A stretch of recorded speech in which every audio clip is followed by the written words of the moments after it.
neste Deus. Então, boa tarde a todos. Meu nome é Daniela Dias Oliva, eu sou fisioterapeuta, fui aluna do pessoal do NAPEM desde 2021 e desde então venho estudando a neuromodulação, mais da modalidade TDCS, mas também como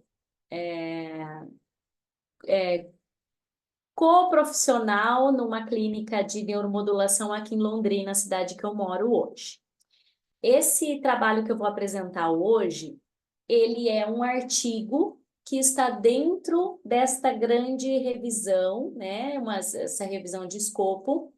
E o nosso assunto de interesse hoje é o uso da estimulação auricular do nervo vago em pacientes com enxaqueca, né? Como eu sou da área mais da tontura e tudo, especificamente estudo mais a enxaqueca vestibular, mas a gente tem tido muitos estudos relacionados à enxaqueca em geral e a gente sabe que o pano de fundo, né, a doença base é a migrânia. Então, por isso, ele se aplica também para os sintomas vestibulares. Então, esse grande estudo que já foi apresentado outro dia pelo Lázaro, né, a aplicação clínica da estimulação transcutânea do nervo vago, essa revisão de escopo, ele foi publicado, então, em fevereiro de 2024, na revista Disability Rehabilitation, e ele avalia muitos estudos que foram utilizando de revisões sistemáticas e tudo da área de estimulação vagal, especificamente, né, de estimulação transcutânea auricular do nervo vago. É algo que eu já tenho utilizado bastante e tenho tido alguns efeitos bastante interessantes assim na prática também. A estimulação, então, ela é uma terapia que cada vez mais é emergente da neuromodulação não invasiva e os parâmetros de estimulação ideais, os protocolos eficazes, os protocolos SHAM e de segurança são algo que tem sido pauta dos estudos, assim como efeitos adversos e efeitos específicos em determinados doenças ou condições dos pacientes, né?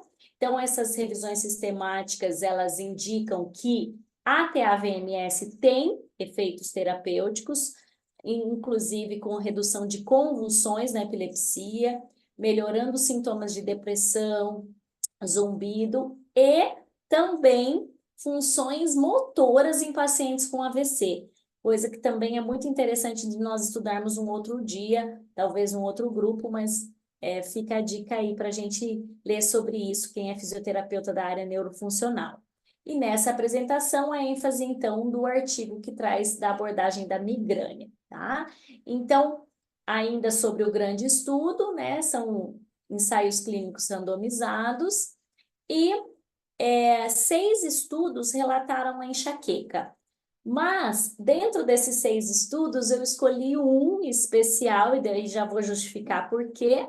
Mas, nesses 6, eles relatam, né, tem evidências consistentes da melhora dos sintomas da enxaqueca.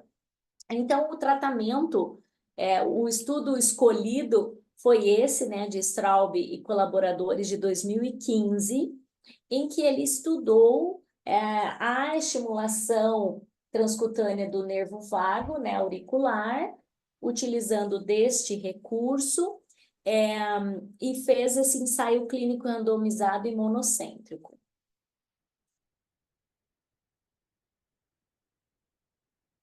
Ele mostrou que a estimulação com 1 Hz teve um efeito, inclusive, mais significativo dos sintomas de enxaqueca em relação à estimulação de 25 Hz, que é que Lázaro, eu, Catarina, a gente mais utiliza essa de 25 Hz. Então, acho bem interessante que eles fizeram um estudo E essa estimulação de 1 Hz era no sentido de dizer assim, ao invés de estar desligado o aparelho do efeito Chan, então colocariam o efeito de 1 Hz como um grupo simulado, esperando-se que esse fosse o controle que pudesse ter, então, mais implicações, mais efeitos com 25 Hz. Esse estudo, então, ele está disponível tanto no nosso grupo quanto nesse link aqui. E os outros estudos eram estudos observacionais, né? Também randomizados, e tiveram efeitos de descrição de caso num deles, utilizando inclusive um dos estudos que chama a atenção, é um que utilizou-se de 5 Hz, combinando com pressão positiva de vias aéreas, né? Para reduzir a enxaqueca numa pessoa com essa hemicrânia, que é um tipo de enxaqueca muito agressiva, tá? E teve efeitos interessantes com 5 Hz. Eu não estudei esses outros, trouxe mais esse para vocês, esse primeiro que eu citei. Então, eu quero, inclusive, trazer para vocês o tipo de recurso de instrumento que foi utilizado. Era um dispositivo chamado NEMO, que é da Alemanha, e ele é um estimulador colocado na concha do ouvido e tem um aparelhinho pequenininho, ele é da marca tal, né, do Banco de Dados Europeus, de dispositivos médicos, então tem toda a descrição aí se alguém tiver interesse em adquirir, né, algum no momento. Claro que a Anvisa tem liberado aqui no Brasil a da marca MicroStim, que é o que a gente utiliza, os gêmeos, né? Consiste em um estimulador elétrico portátil alimentado por bateria e conectado a um eletrodo auricular colocado na concha em contato com a pele. A impedância é medida automaticamente e o contato insuficiente vai aparecer aquele dispositivo dizendo que é para ajeitar ali de novo, porque não está conduzindo a onda, né? A estimulação. A aplicação desse estudo, então, foi feita uma série de pulsos elétricos com frequência de 1 Hz ou 25 Hz. E ele tinha um período de repouso de 30 segundos, então ficava 30 segundos ligado e 30 desligado para que evitasse a habituação.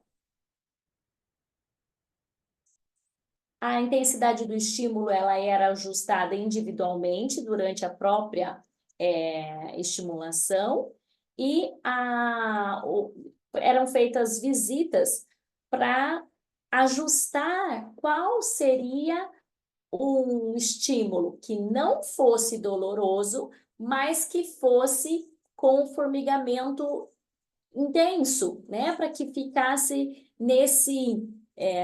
nessa janela de estimulação mais eficaz. E eles estimulavam, que é uma coisa muito interessante também desse estudo, por 4 horas ao dia, coisa diferente do que a gente faz no consultório hoje, né? E como eles tinham o aparelho, eles estavam livres para estimular por 1 hora, adicional também, se eles achassem que fosse importante por causa de alguma enxaqueca aguda, alguma cefaleia aguda que tivesse. Porém, o efeito imediato do uso da neuromodulação, né, que a AVMS, não foi considerado. Então, foi feito o estudo e identificado nesses 28 dias. Não era feito um relato dos efeitos dele agudos, que também a gente sabe que outros estudos trazem que há um efeito, né? Os parâmetros de estimulação de 25 Hz também foram de 4 horas diárias, do mesmo jeito, né? E o protocolo muito semelhante ao de estimulação do nervo vago para pacientes com epilepsia. Aí já falei. E a medida de desfecho, então, como citei anteriormente, era uma média de dias de dor de cabeça nesses 28 dias. Um dia de dor de cabeça foi definido como um dia de calendário com dor de cabeça, quando ele tivesse mais do que 4 horas de duração, ou aquela dor de cabeça que, quando ele tomasse uma medicação, ele teria abortado aquela crise, né? Como se acontece geralmente, tá?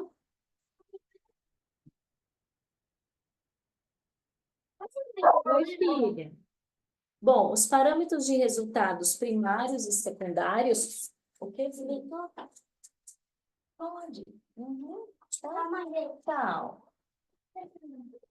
A porcentagem de respondedores, então, eram os sujeitos com redução de pelo menos 50% nos dias de dor a cada 28 dias, da linha de base até a avaliação.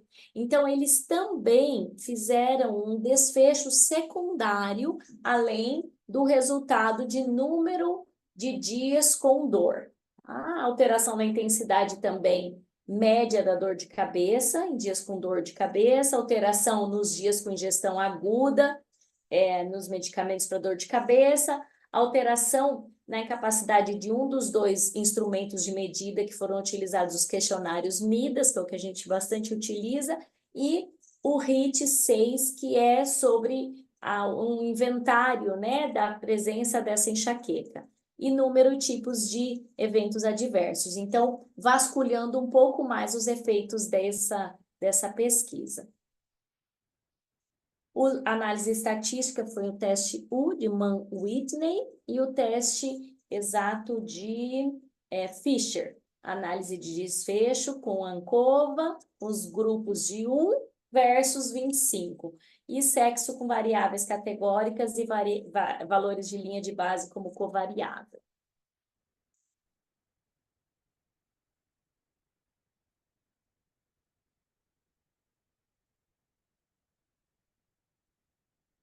O estudo, então, foi conduzido de março de 2012 a julho de 2014. Um total de 46 pacientes foram randomizados para o grupo de 1 Hz, 22, o N, e o grupo de 25 Hz com N de 24.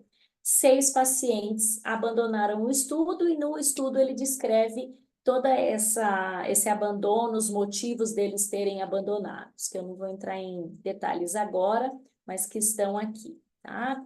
3 deles por efeitos adversos. É interessante que nós estamos com a possibilidade de relatar os efeitos adversos, né, com o TDCS, inclusive nesse estudo que a Kátia e a Abraão estão conduzindo, e é muito interessante, por quê? Porque às vezes eles não são relatados, né? Então, chamar atenção para isso também. E era interessante, e era necessário que 12 semanas de tratamento fossem completadas. Tivemos um N de 17 que completaram com 1 Hz e um N de 22 dos 24 que completaram com o estímulo de 25 Hz.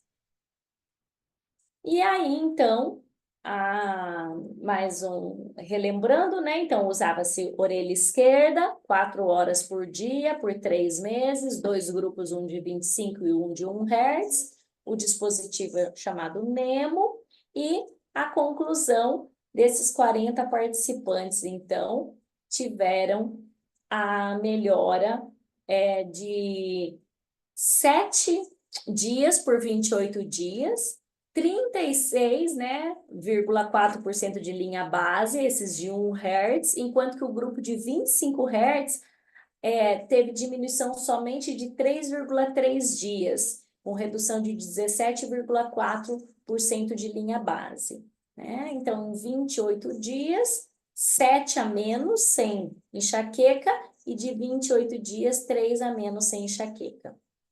O grupo maior, então, de melhoria de mais de 50% nos dias de dor de cabeça foi o de 1 Hz.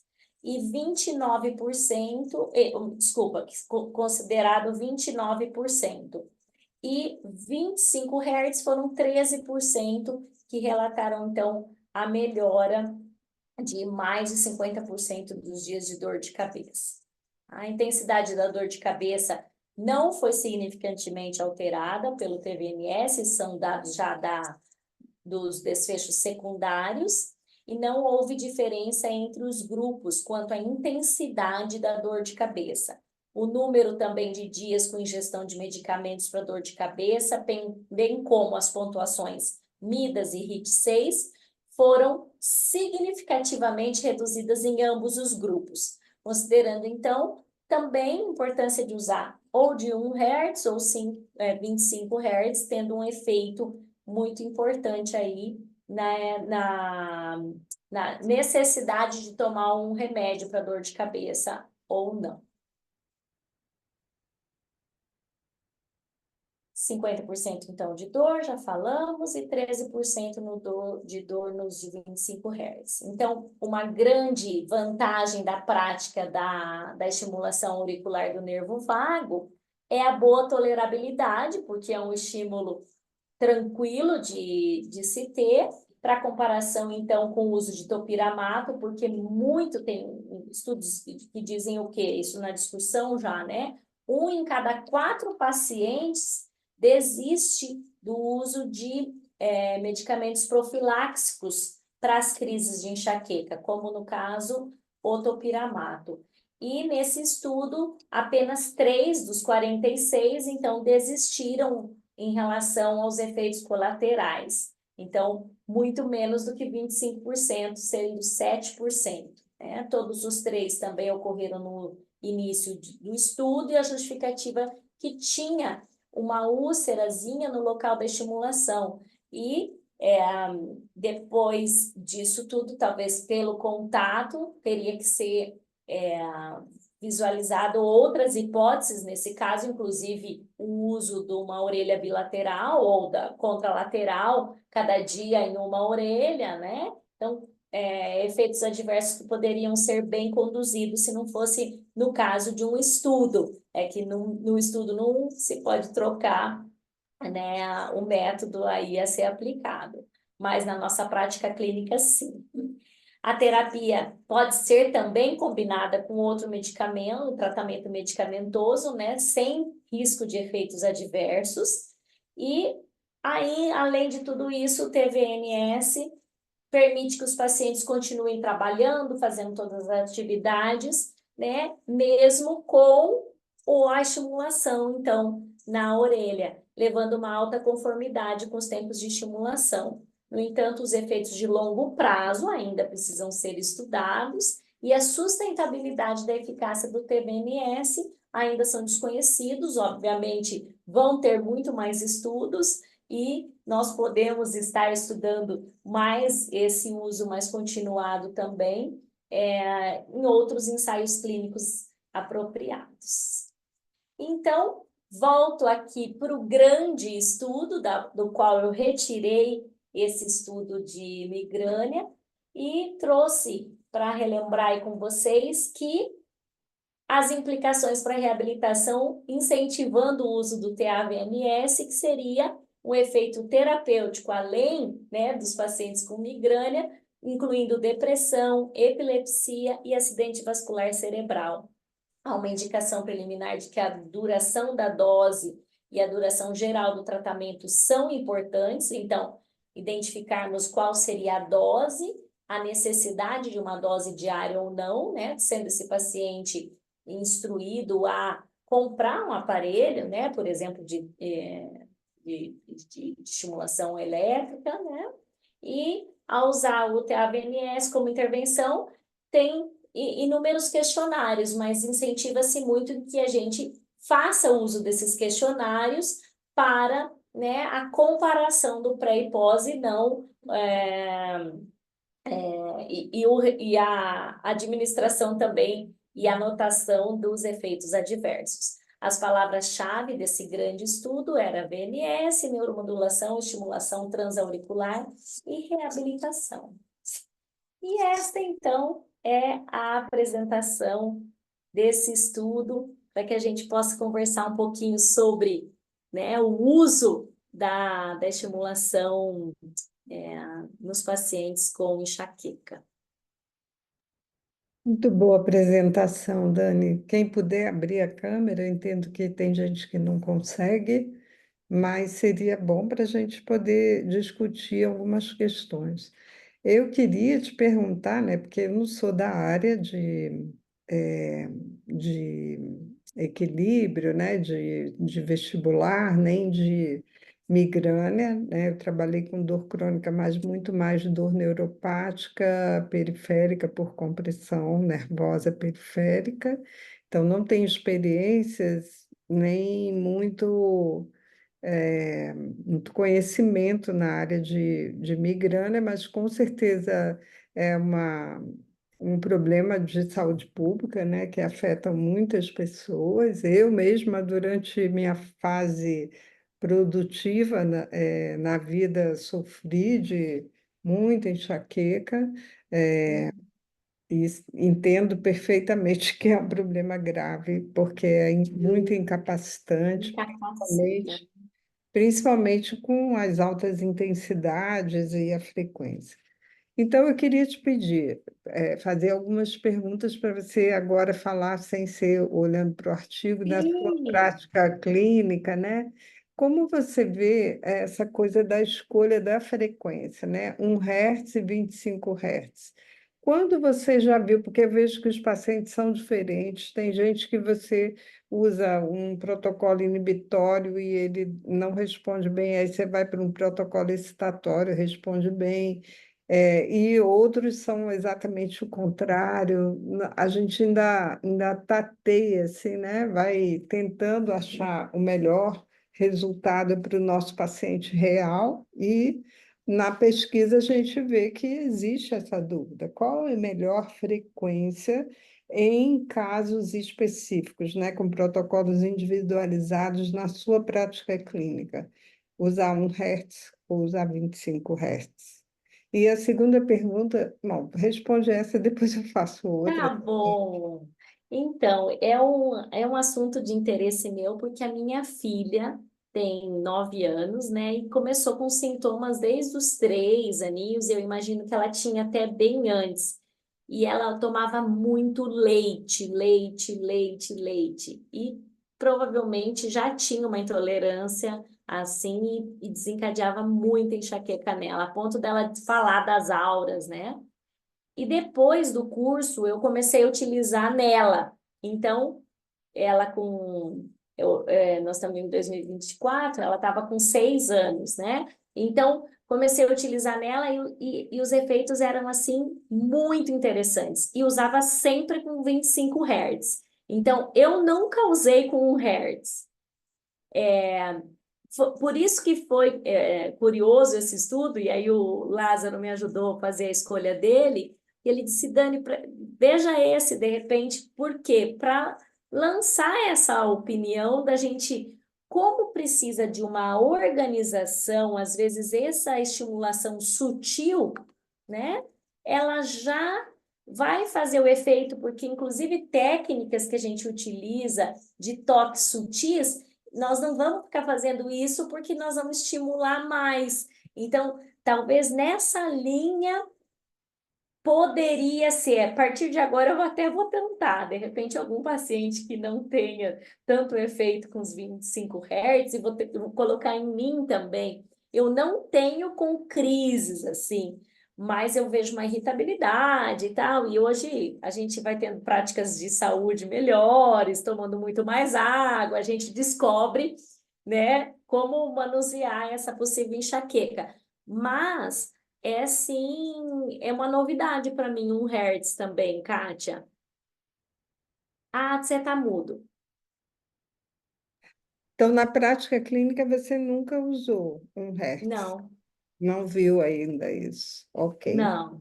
Então, vocês, na prática, veem um bom resultado com 25. Com 25. E a pergunta é, né? Você está mexendo com um nervo craniano que tem efeito sistêmico, né? Que a gente sabe que ativa sistema nervoso autônomo. E aí fica a pergunta, né? O sistema nervoso autônomo, ele precisa de um estímulo eh, sutil ou de um estímulo de maior Maior. intensidade? Eu não sei, né? O que que o sistema nervoso autônomo precisa, né? Eu não sei mesmo, mas é, acho interessante essas perguntas e acho que vale a pena continuar pesquisando, porque pelo resultado do artigo, 1 Hz foi melhor que 25 Hz, né? Aí Sim, você não ficou morrendo de vontade de tentar aplicar nos pacientes para ver? com certeza, com certeza. E, queira ou não, quando a gente fala para os alunos, né, que a gente dá curso de fisioterapia, de fonoaudiologia, que a crise de enxaqueca ela é muito confundida com uma crise de VPPB. E pensa a pessoa que já está com uma hiperexcitabilidade do sistema nervoso central, sem o controle top-down, e você fazer manobra esperando que vai melhorar aquela vertigem, né, rotacional, coisa que 1 Hz, vamos dizer assim. Então, o que eu falo cada vez mais, e isso me deu mais base, o que o paciente precisa é de parar, uma musiquinha.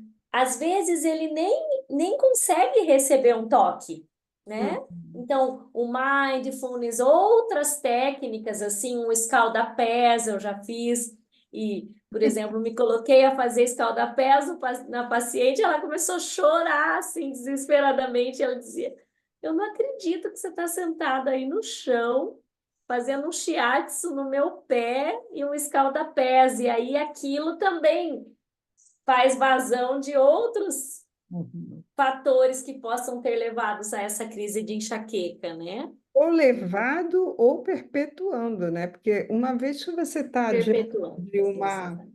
de uma dor muito intensa, todos os sistemas entram em alerta, né? E a gente começa a dis- gerar disfunção em várias outras coisas. As pessoas ficam falando, ah, porque isso é psicológico. Não, toda dor é Não. psicológica. Não tem como não ser psicológica Ela também. é A gente não percentual, pega a né? psique e faz assim, já que eu estou com dor, deixa a psique lá de lado, eu vou ficar só com a dor do corpo. Não existe Aham. isso, né? É, o sofrimento, às vezes, da dor intensa, ele com certeza desestabiliza nosso funcionamento psíquico, porque o funcionamento psíquico é cérebro também, né? E dor Hum. também é cérebro, então tá tudo ligado. Eu acho muito importante que a gente faça muitos estudos nesse campo, inclusive para determinar a dosimetria, né? Eu vejo que a gente vai pegando os artigos e tenta imitar aquilo ali, propõe 10 sessões consecutivas. No entanto, às Uhum. vezes você vê um melhor resultado quando você intervala as sessões. Uhum. Porque o paciente diz, eu não posso, não tenho condição de vir todos os dias, então eu só posso vir 2 vezes por semana. E aí você vai se adaptando e de repente você descobre, meio que nem esse artigo, né, que era 25 Hz, de Uhum. repente descobre que 1 Hz pode ser suficiente, então para que fazer tanto? E pode ser até melhor do E que. pode ser melhor, que foi o mais curioso, né? Exato, muito interessante o estudo, e eu acho que a gente tem muito para caminhar ainda, principalmente em dosimetria, na neuromodulação, sabe? Principalmente com TAVNS, que tem mostrado efeito incrível em relação a vários quadros. A gente está usando num paciente com AVC e deu uma resposta realmente extraordinária. Com depressão também estou usando e vendo respostas incríveis, melhor até do que medicamento, né? Então, eu tenho a impressão de que a gente ainda não sabe qual a melhor dose, né? Por quanto tempo de duração, qual a frequência ideal, né? Como esse estudo está mostrando, todos os Até mesmo 4 horas, talvez demais também, parâmetros. né? Ou de menos, enfim. Se é melhor intervalado, é melhor dias consecutivos. O que que o sistema nervoso autônomo, o que que ele faz com esses estímulos, né? Quais as melhores respostas? Muito interessante mesmo. É, Kátia, e essa correlação da enxaqueca com o nervo vago é muito, muito, muito interessante. Inclusive, o Dr. B, que é um que tem um livro, deixa eu até pegar aqui para mostrar para vocês, é um livro maravilhoso.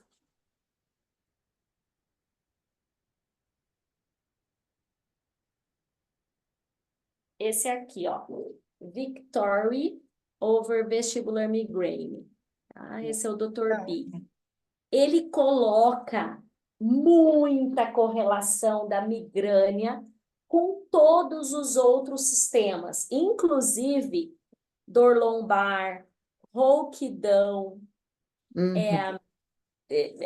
maior salivação, assim, sai um líquidozinho do nariz, avermelhidão do olho, como se fosse uma infecção urinária, mas só aquela sensação de vontade de uma hiperreflexia de bexiga, alterações gastrointestinais com diarreia ou ressecamento das fezes, é, ansiedade, depressão, convulsão, Posso te pedir o pânico. favor de você fotografar esse livro aí e botar lá no grupo? Porque Claro, eu acho que claro. se ele fala bastante sobre o sistema nervoso autônomo, a gente deveria estudar bastante esses efeitos para a gente poder estar, justamente, já que a gente está vendo que TAVNS funciona para tantas coisas, é o projeto do Carlos é com ansiedade, né? A gente ainda não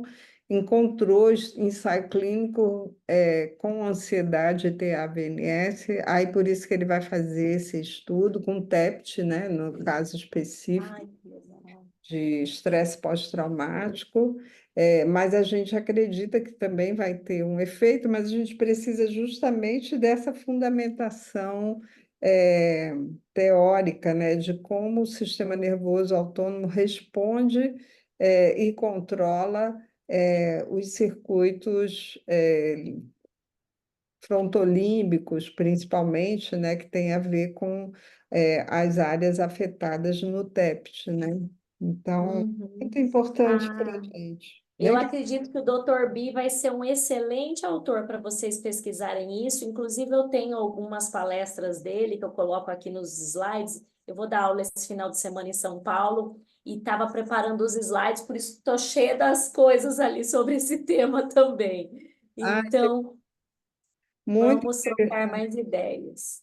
Muito interessante. Acho e é interessante porque não é exatamente extracefálico, mas é como se você pode chegar, que nem a estimulação periférica, né? Isso. Uhum.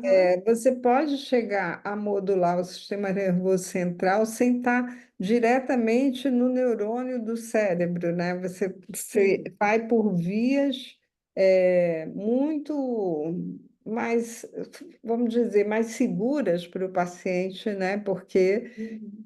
quer dizer, se bem que o sistema nervoso autônomo tem seus riscos também, né? De Sim, estimular. mas a própria condução, claro, é um artigo só, mas, por exemplo, os desconfortos mínimos, assim, de reações adversas, né, notáveis. Claro que a gente vai ter mais respostas depois. Eu fiquei com uma dúvida. Quando eu falei da Anvisa, na hora da apresentação que eu me lembrei, é para o TDCS, não para a estimulação vagal, porque com o TMS, com o eletrodo de contato, se faz a estimulação vagal. Qualquer Todos. Eu, estimulador. eu, eu me equivoquei na hora ali, que eu lembrei Não, mas da. o TAVNS, o aparelho Gênios da NKL, ele tem a opção já pré-programada para fazer Isso. estimulação vagal.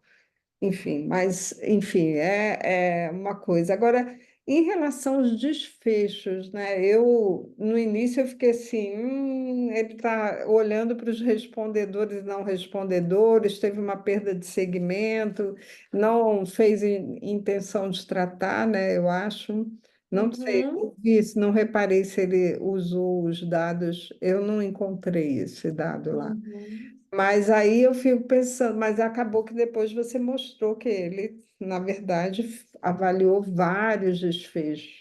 Mas para a inclusive os parte estatística, secundários, né? Que eu acho que ele fez bem feito para não ser tendencioso de só melhorou esses ou não, poderia ser ao acaso também, né? é. Não, eu acho que ele É. tratou estatisticamente, mas sempre que a gente vê assim um estudo que avalia muitos desfechos, é como se também, por outro lado, aquilo que você espera que melhore no paciente pode não melhorar, mas aí eu mostro que melhorou isso, aquilo Entendi. outro.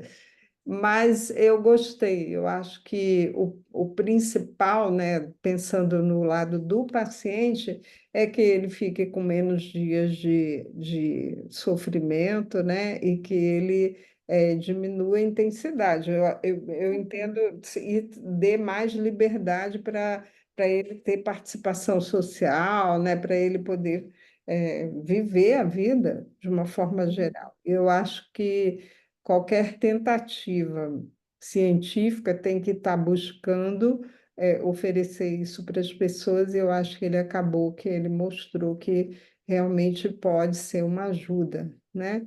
Não é não é uma coisa milagrosa assim que vai curar, né? Uhum. Teve muita gente que não melhorou, mas eu acho que é mais uma alternativa. Como a gente sabe que os pacientes não respondem igual, você pode dar o mesmo medicamento que para um funcionou muito bem, para o outro não vai funcionar nada, né?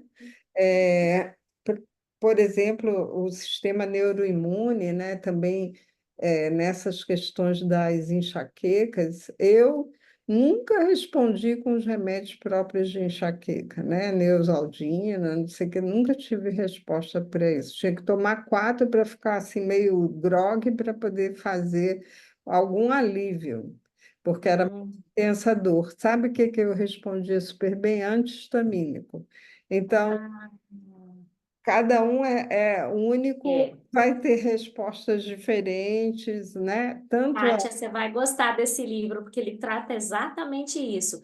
E ele trata também a importância de trocas de protocolos de medicamento. Não um sempre vai ser o bom, né? E Aham. claro que com as classificações, se você tomar bem no iniciozinho dos sintomas determinados, ok.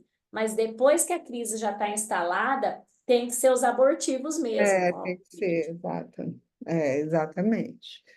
E, enfim, parabéns, Dani. Muito bom esse trabalho que vocês continuem mostrando para a gente. Pratique agora 1 Hz para ver o que acontece, a gente Uhum. poder aprender também com a experiência clínica, né? Porque a gente, Sim.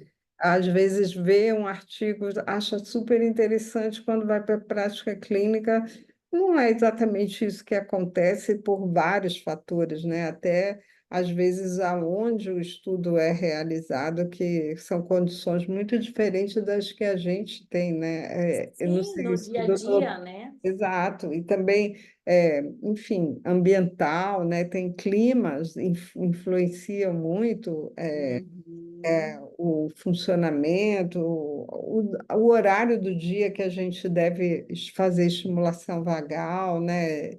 Eu acho que tem muitas perguntas, cada vez mais perguntas para a gente responder, e que bom que vocês estão à frente disso, eu tenho certeza que vocês vão ensinar muito para a gente como ajudar essas pessoas, viu? Por favor, compartilhem sempre conosco esse conhecimento que é muito valioso, tá bom? Obrigada, Kátia. Eu quem agradeço a oportunidade também de estar aqui nesse grupo e estar estudando aí com vocês e aprendendo, né? Legal. Então, tá, Então, então concluímos um pouquinho mais cedo. Já vou tomar um banho para ir para Londrina. também. Então tá, gente. Um beijo para todos. Vou salvar e depois a gente compartilha, tá bom? Muito Sim, um obrigada, Dani. abraço. Beijo. Obrigada, tchau.